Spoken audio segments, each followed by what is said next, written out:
meeting is being recorded. Hello and welcome to Happy Cells and Souls. My name is Julie Powers and I'm a licensed Zumba instructor and I'm a business partner with the Juice Plus company. And my missions in life are to help people understand that life is better when they're dancing through it and to inspire healthy living around the world. But my expanded mission is to create better health at the cellular level and more joy at the cellular level. We only get one body while we're here, so we better take care of it. And we need to be happy while we're here and be joyful. And that's how we get to spread our love and light in the world. And there is someone that I get to talk to today who is doing just that.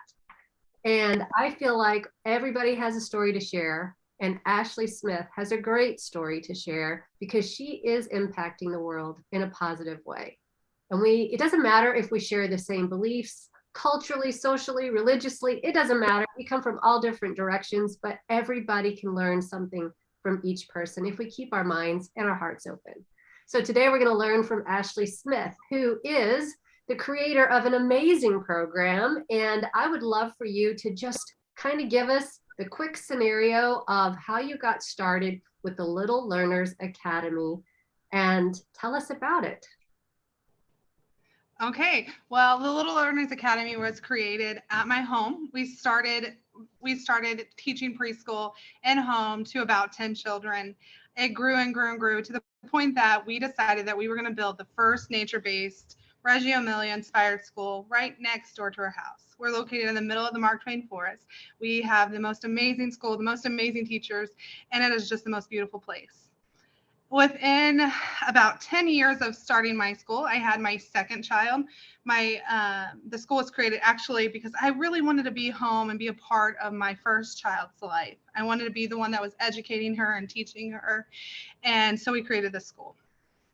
And then within just a very short time, it felt, we had Ari. She was 8 years difference between both of our daughters. And in that time, Ari was about 1.5 years old, and I started seeing signs of her having autism. She started disappearing. She started losing eye contact with me. She stopped talking and saying the words that she was saying. And as an educator, I knew what I was seeing.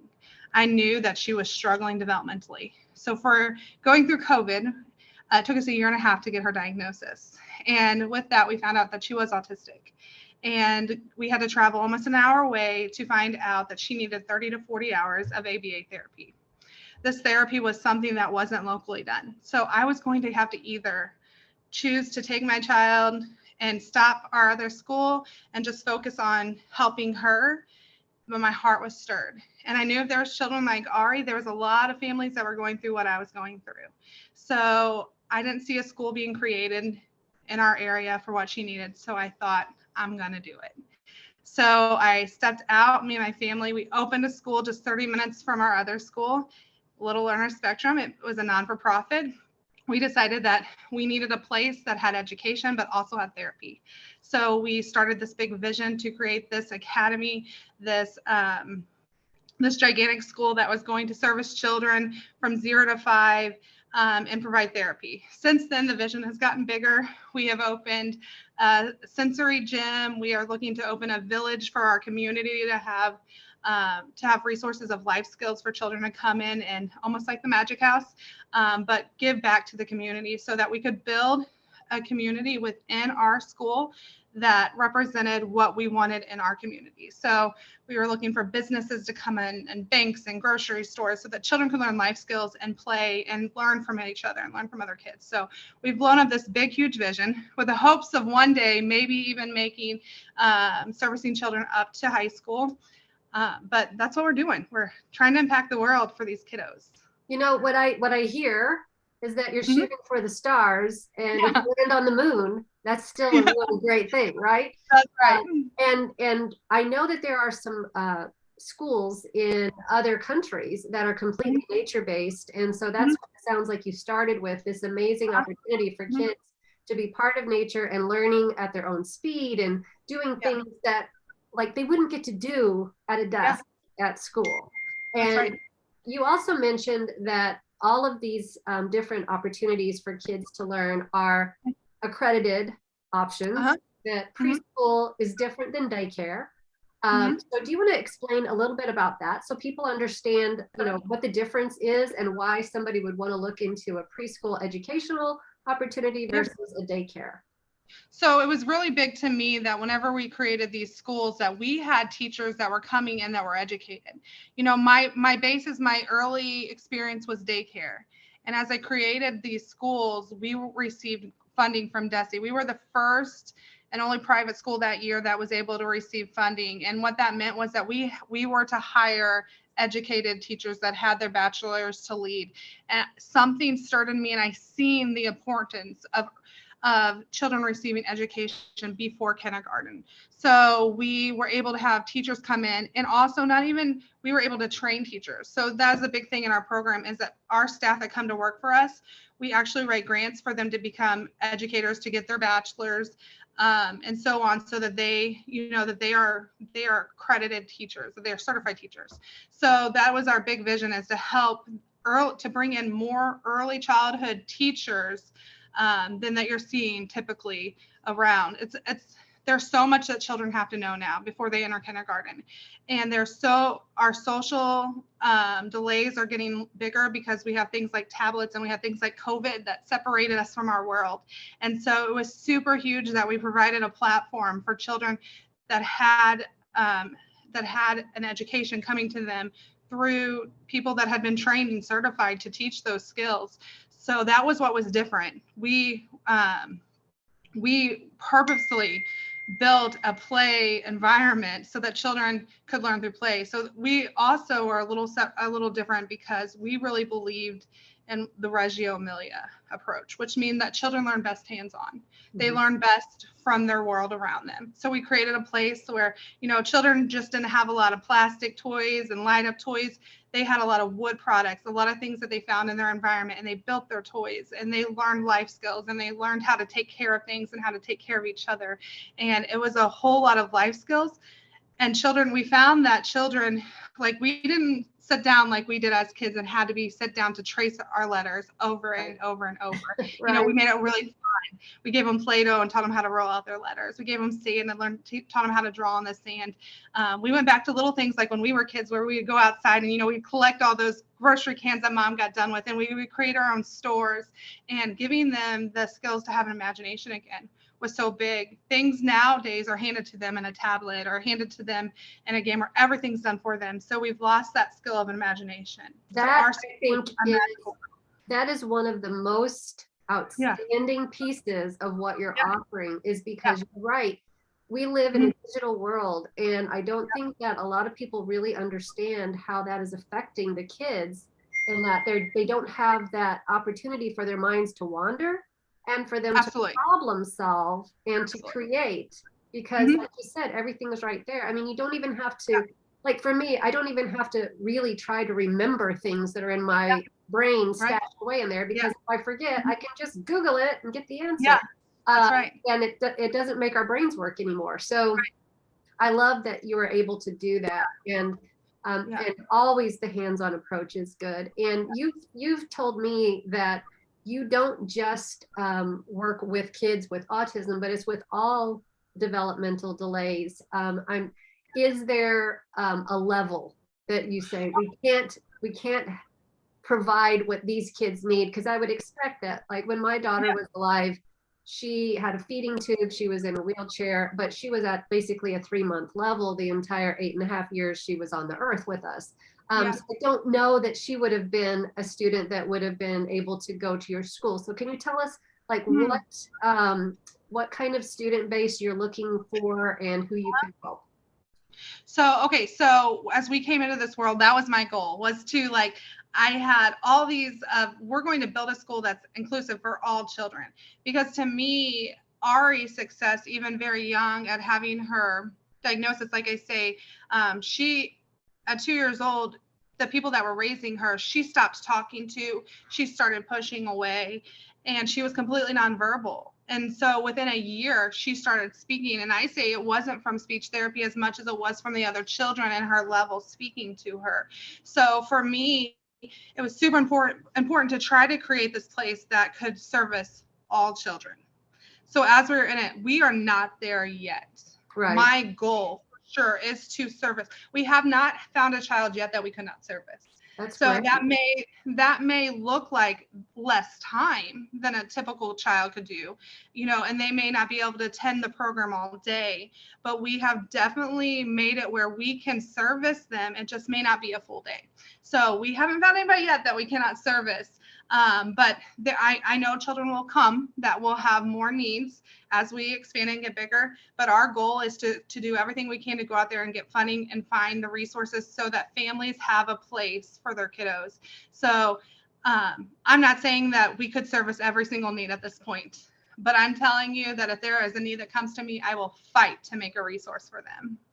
Well, and I believe that because you had a huge vision for what you're looking to do, and you've already made such huge steps towards that, that I would fully expect that you will get to your goal.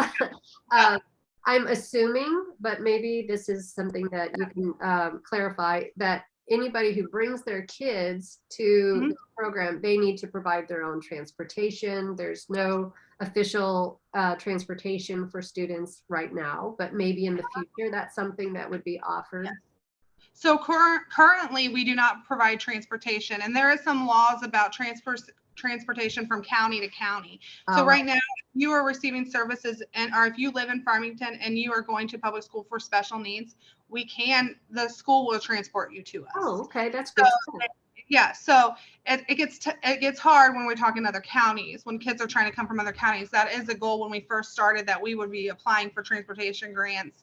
And we have applied. We haven't received any yet. There are a lot of tricky lines going over counties. But right now, if you live in Farmington, the school district will transport you to us. That is really good to know. And I'm guessing too that anybody is able to come to the school. It doesn't matter if they live within St. Francis County. Correct. And as long as there were 5 counties. Yeah. So, which counties are you serving? Madison County, Ironton County, Washington County, St. Francis County, and Washington County. And all of those are in Southeast Missouri. So for whoever might be watching this and you're not in Missouri, that's what we're talking about. And this academy is actually located right now in the industrial park in Farmington, Missouri. And it might not be in that particular location forever, but that's where you are for the time being. And eventually you're hoping to raise enough funds that you can either purchase that building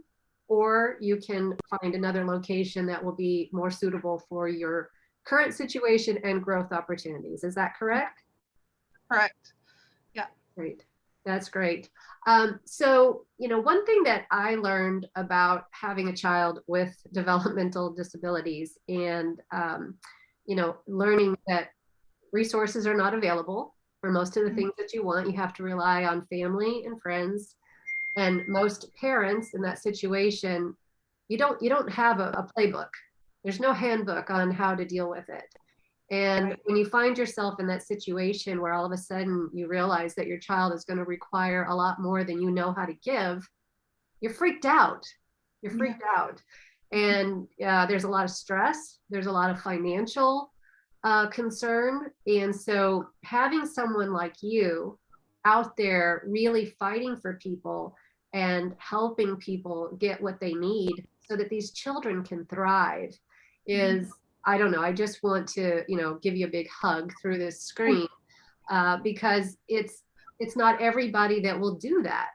And I think it's really important for those people who have vision to make it work and not just sit and dream about it, but to actually take the steps to do it. Just like the Play It Forward program to get the playground in Engler Park here in Farmington so that kids with all kinds of abilities would be able to go to the park. That took a lot of planning and a lot of time to get that, but it required someone with a vision who actually took the first step. And so you've taken such huge steps, but I know that you are looking for assistance to make the rest of the vision become reality. And so you talked about the special village that will be for kids of all ages, right? It's not just for birth to 5 years old, but it's everyone, right? And it like it's from the Magic House where there's the bank and the grocery store and different things. But maybe there are some people that are watching this video that have access to funds that might want to sponsor or to invest in a better community, and to have something like that. So what would they need to do if they're interested in partnering with the Little Learners Academy, and what are you looking for? Yeah, so we approached this in a few different ways. When we created the non-for-profit, knowing that we needed to create something that so people knew that it wasn't us. We wasn't trying to build riches for ourselves. We were trying to build a place for other people, and it wasn't something I wanted tallied on my own merit. I wanted to build a board of people that had a like vision like me. So we created the Spectrum Little Learner Spectrum Center as a non-for-profit. What we found out was that a lot of these children needed assistance just to come to school. So we do partner with the state, and we accept state assistance for them to come to school. But there were still a lot of people, and I know, even us as a family, me and my husband both work, and just for the therapy that Ari needed was $45,000 a year for one therapy. She needed 3 different therapies. And so even if you look at a family, it's not covered by insurance. It's not covered no, by insurance. they think that you have it, that you'll be able to handle it. It's so hard. It's so much. And so we started doing sponsors.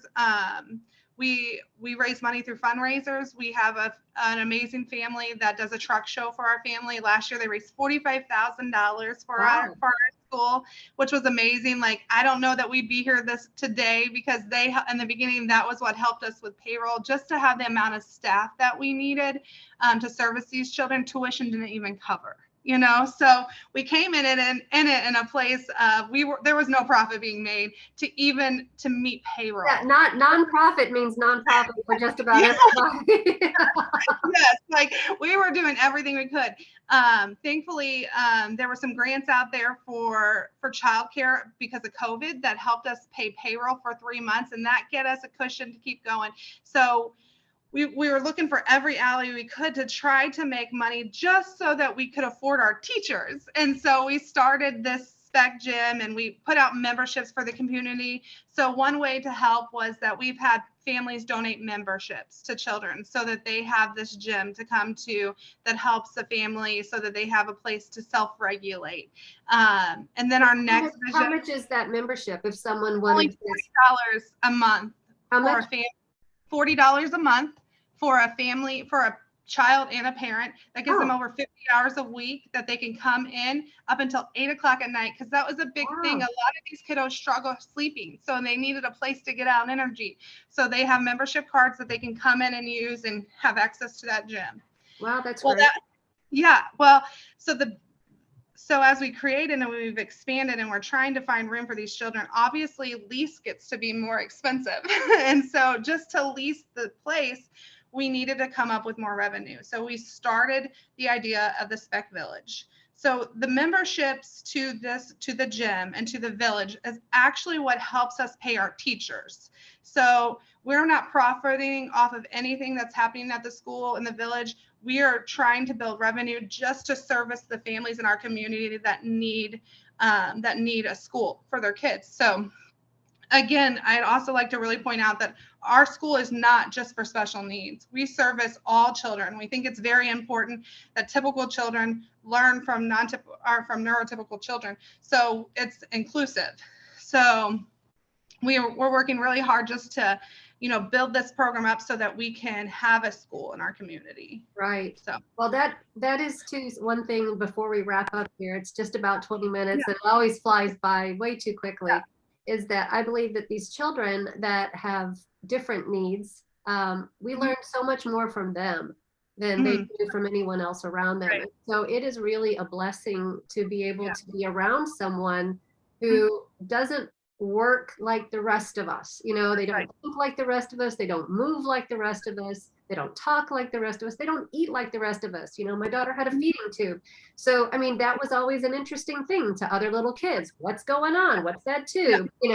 So it's just really opens people's eyes to understand that everyone is a blessing. And again, we can learn from everyone. And I think that these children have so much to teach us about thinking outside the box. If we just give them a big enough box. That's right. That's And right. that's what you've done, is you've built this amazing world in a huge box. Yeah. And now we just have to help you fill it up with the right resources. So thank you so much, Ashley, for sharing your story. And I hope that whoever's watching this will figure out in your heart if there's something that really resonates with you, and if you want to be a part of this huge, huge blessing. Do you have anything else you want to say to close? Yeah, and I guess in the last aspect, that's what I was hoping is we're just trying to get the word out there to let people know that we need help. We can't do this alone. We need somebody to help us with this building. We need somebody to help us get scholarships for our students. If you have any ability to step in and become a part of that dream, we invite you in. That would be my last words. Thank you so much. Appreciate it.